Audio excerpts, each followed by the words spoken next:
कहानी मेला में आपका स्वागत है। बहुत समय पहले की बात है। चांदपुर नामक गांव में वीर नाम का एक गरीब किसान अपनी बूढ़ी अम्मा गुलाबा देवी के साथ रहा करता था। उसके पास एक छोटी सी जमीन थी जो कई सालों से बंजर पड़ी थी। फिर भी वीर उस जमीन पर दिन रात मेहनत करता रहता था। वीर मेहनती, ईमानदार और आत्मविश्वास से भरा हुआ था।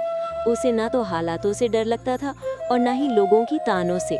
सूरज उगने से पहले ही वो उठ जाता और उसी बंजर जमीन पर काम करने निकल पड़ता। उसे यकीन था कि एक दिन यही मिट्टी उसे सोने जैसी फसल देगी।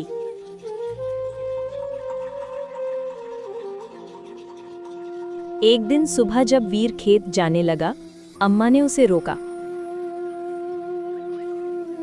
बेटा वीर, मैं तेरे लिए जमींदार से बात कर आई हूँ। वे अपने खेतों में मजदूरी दे देंगे। अब ये जमीन हमारे बस की बात नहीं रही। तू वहाँ जाके काम करेगा तो कम से कम ठीक ठाक रोटी तो मिल जाएगी। वीर की आंखों में आग सी चमक उठी। अम्मा, मैं दूसरों की नौकरी नहीं करूंगा। मैं अपनी मिट्टी को नहीं छोड़ सकता, चाहे ये कितनी ही सूखी क्यों ना हो। अम्मा दुखी हो गई, आंखें भर आईं। बेटा, मैं तेरी जिद समझती हूँ, पर ये मिट्टी अब किसी की नहीं सुनती। वीर बोला, अम्मा, मिट्टी बंजर नहीं होती, कभी कभी बस उसे मेहनत की जरूरत होती है।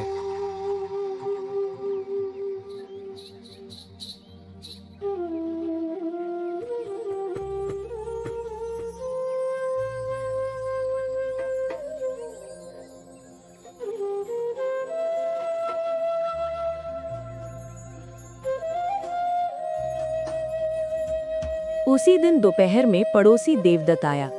उसकी आदत ही थी कि वीर को चढ़ाना। अरे वीर भैया, अब भी सूखे खेत पर फावड़ा चला रहे हो? दुनिया कहां से कहां पहुंच गई और आप यहीं के यहीं हो। मान लो ये जमीन कभी कुछ नहीं उगाएगी। वीर ने कोई जवाब नहीं दिया, मुस्कुराया भी नहीं, बस फावड़ा चलाता रहा। देवदत्त कंधे उचकाकर चला गया।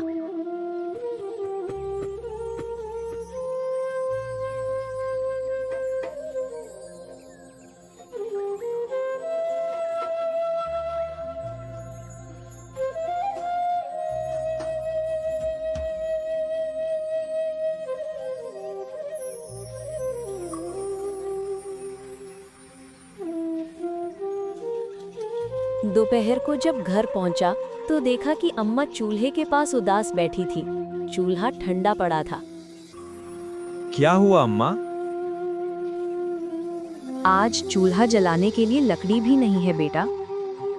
वीर तुरंत जंगल चला गया। धूप बहुत तेज थी, हवा भी गर्म थी, लेकिन वो चलता गया, सूखे पेड़ों की तलाश करता रहा।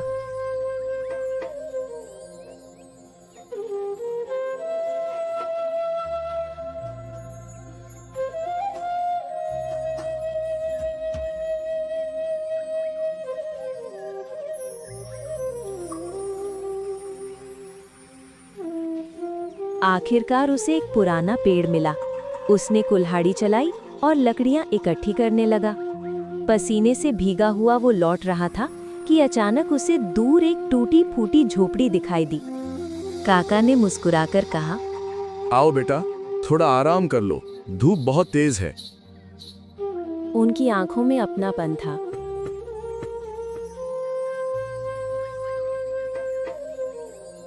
शाम होते होते वीर धन्यवाद करके घर लौट आया।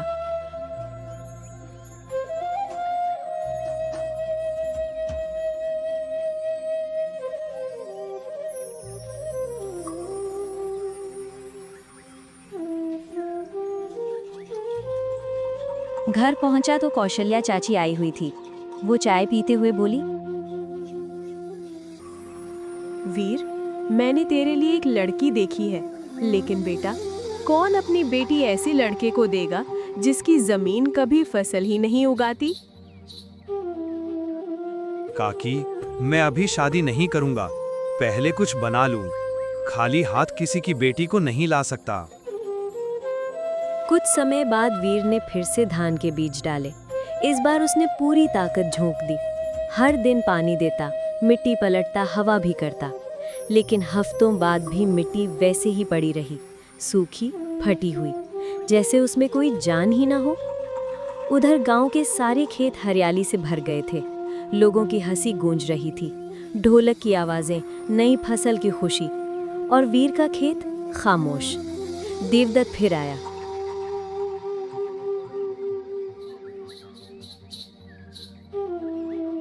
क्यों वीर, इस बार भी धोखा दे दिया जमीन ने?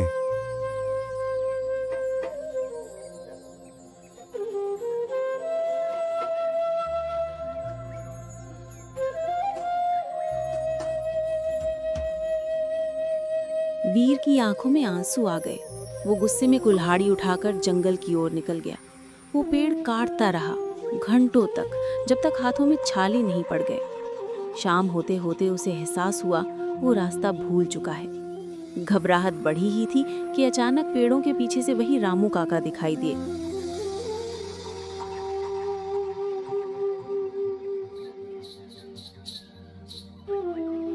बेटा डरो मत, आओ मैं तुम्हें रास्ता दिखा देता हूँ।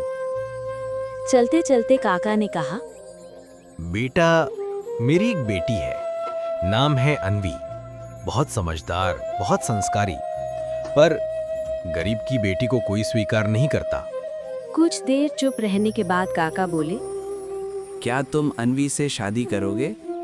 काका, मैं खुद कर्ज में हूँ, मेरी जमीन मुझे ही नहीं पाल पा रही, मैं आपकी बेटी को क्या दूंगा? सुख दुख भगवान के हाथ में है बेटा, पर नेक दिल इंसान मिलना मुश्किल है। तुम अच्छे लड़के हो। वीर सोच में डूब गया।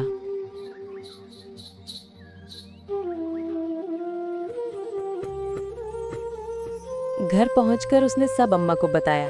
गुलाबा देवी मुस्कुराई। बेटा, तू किसी की बेटी का सहारा बनेगा, ये छोटी बात नहीं है। ये शादी सिर्फ रिश्ता नहीं, एक पुण्य काम है। मेरी तरफ से हाँ है।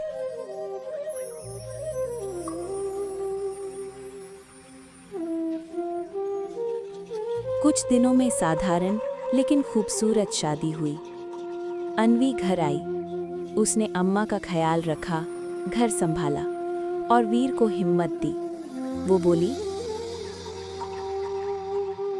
मैंने सुना है तुम्हारी मिट्टी बंजर है, पर मुझे यकीन है मेहनत और उम्मीद से कुछ भी बदला जा सकता है। वीर मुस्कुरा दिया।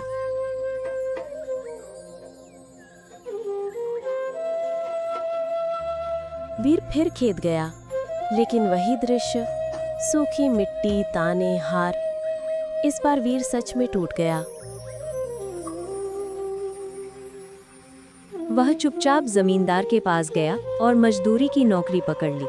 दिन ब दिन उसका आत्मविश्वास खत्म होता जा रहा था।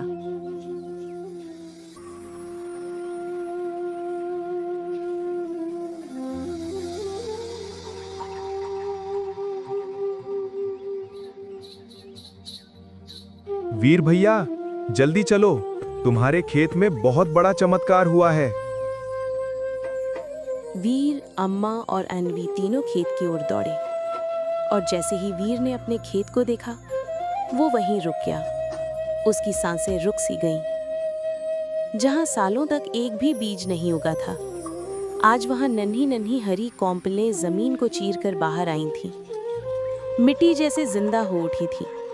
वीर की आंखें नम हो गईं। अम्मा, ये हमारी जमीन है, इसमें हरियाली उग गई।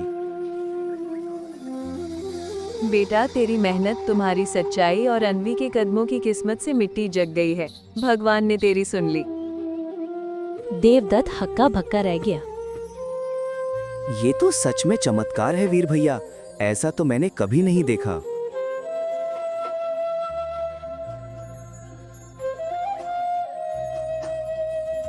कुछ महीनों बाद वीर की वही बंजर जमीन पूरा चांदपुर गांव की सबसे उपजाऊ जमीन बन गई। जिसने वीर जैसा सब्र और मेहनत रखी, उसकी मिट्टी कभी खाली नहीं जाती। एक दिन वही मिट्टी सोना उगाती है। अगर आपको ये कहानी पसंद आई हो तो हमारे कहानी मेला चैनल को सब्सक्राइब करें। मिलते हैं अगले वीडियो में। धन्यवाद।